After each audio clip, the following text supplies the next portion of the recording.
Hi guys! Nagluto ako ng inasal guys.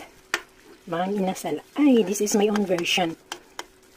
Una, i-grilled mo lang or isugba yung manok na binabad mo or minarinate sa suka, tuyo, asukal, asin, bitsin.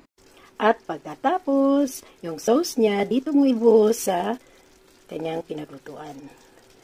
At lagyan ng cornstarch pagkatapos. So, ito na ang finished product ng mang inasal ko. My own version. Tara na, kain na tayo guys.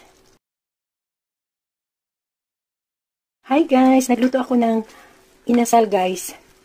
Mang inasal. Ay, this is my own version. Una, i-grilled mo lang or isugba yung manok na binabad mo or minarinate sa suka, tuyo, asukal, asin, bitsin.